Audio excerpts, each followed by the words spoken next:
HOA neighbor breaks into my garage to seize my car and faces my grandma. I live in a suburban neighborhood that looks, on the surface, like something out of a postcard. Tree-lined streets, manicured lawns, and white picket fences. But behind the picturesque exterior, a power-hungry HOA that's fueled by gossip, fines, and petty regulations.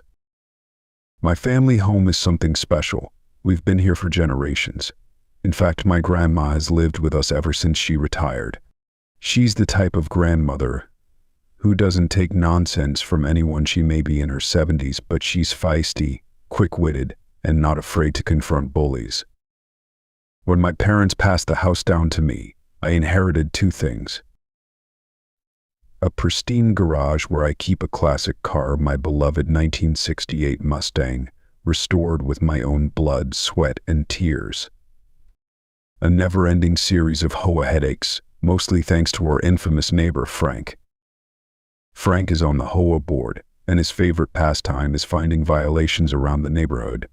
He's the kind of guy who peers through your fence looking for any excuse to write you up. Everyone tiptoes around him because he's notorious for sending out ridiculous fines.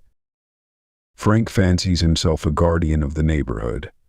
If you leave your trash cans out a minute too long, if your grass is an inch taller than regulation, or if you dare to hang wine chimes that he deems too loud, Frank is on it. But his true obsession: vehicles. He hates cars parked anywhere he decides they don't belong. Even if they're on private driveways, if they're not pretty enough, or if he thinks they're in the way, he'll cite you for an HOA violation. He's tried to go after me before for my Mustang, claiming it's unsightly or ruins the uniform aesthetic of the neighborhood. But I'd always keep my car tucked safely in the garage, out of his sight, and for a while that was enough to keep the peace. One weekend, I decided to work on my Mustang, tuning the engine and polishing the paint. The garage door was open because I needed the ventilation. Nothing unusual about that. However, Frank wandered by, hands on his hips, glaring like I'd just broken a law of nature. He marched up the driveway and said, "You're making quite a racket." I turned off the engine and gave him a polite nod. "Just a quick tune-up, Frank. Shouldn't be too loud." His eyes flicked to the car. "Should that even be here?" "Excuse me?" He shrugged. "The whole guidelines forbid inoperable or unsightly vehicles from being visible. That thing is from the 60s, right?" My temper flared, but I kept it in check. It's a classic car and it's fully operable. He didn't like my tone. "We'll see about that." Then he strode away, taking notes on his ever-present clipboard. Grandma was out front watering her plants when she overheard us. She gave me a wink. "Don't you worry, son. That man picks a fight he can't finish." The very next day, I found a bright pink violation notice taped to my door. It claimed my vehicle repair activities were against HOA rules. Then a second notice arrived, stating that my inoperable vehicle needed to be towed or stored off-site. I was livid. My car wasn't inoperable, and I wasn't running an illegal auto shop. I was simply doing normal maintenance in my own garage.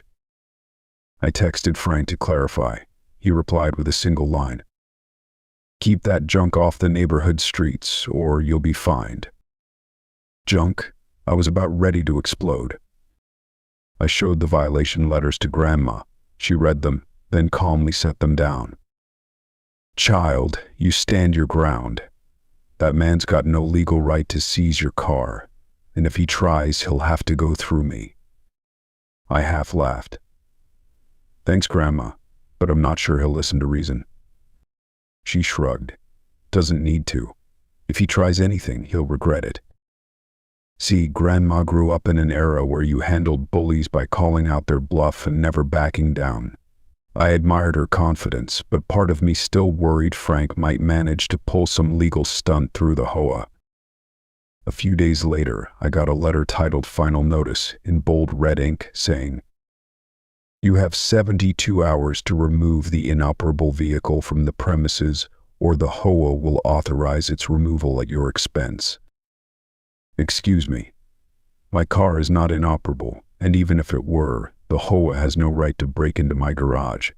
I called an attorney friend who told me the same thing. He can't legally do that. The HOA doesn't have the power to seize private property without a court order. That night, I made sure my garage door was locked tight. But it seems Frank had other ideas. Around 2 a.m., yes, in the middle of the night, I woke up to the sound of scraping metal. My heart hammered as I looked out the window and saw a figure by my garage door. I grabbed my phone to record and crept downstairs, quietly calling 911.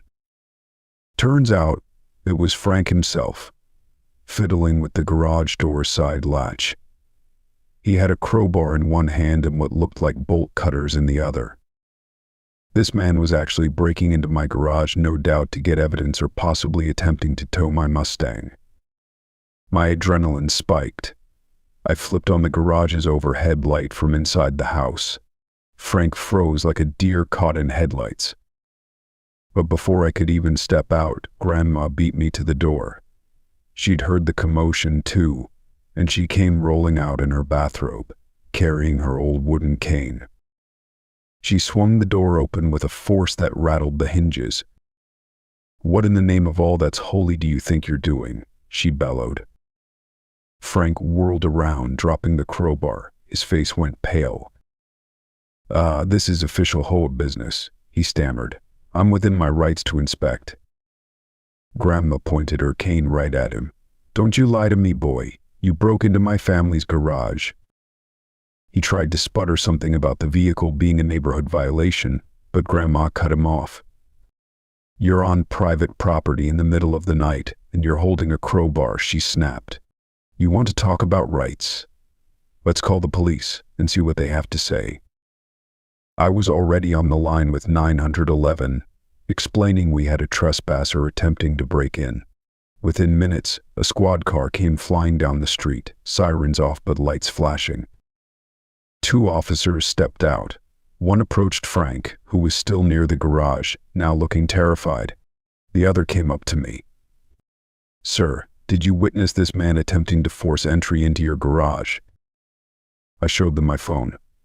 "Yes, I recorded everything." Frank tried to defend himself, claiming I was just checking on a possible code violation. The officer gave him a flat look, with a crowbar, at 2 a.m. Frank's face crumbled. I didn't. The HOA has rights." The officer shook his head. "Not in this manner, it doesn't. You're trespassing and possibly attempting burglary." Just then, Grandma chimed in, hands on her hips. "If you know what's good for you, you'll put him in the back of that police car." Frank shot me a desperate glance like I was supposed to bail him out. Yeah, right. The police found clear marks on my garage door where Frank had pried at it. They also had my video evidence. They cuffed him on the spot for attempted breaking and entering, or at least criminal trespass and vandalism. The officer told me I'd need to file an official report, and I agreed wholeheartedly. Watching Frank, Mr. Self-Righteous HOA, get stuffed into a squad car was something I'll never forget.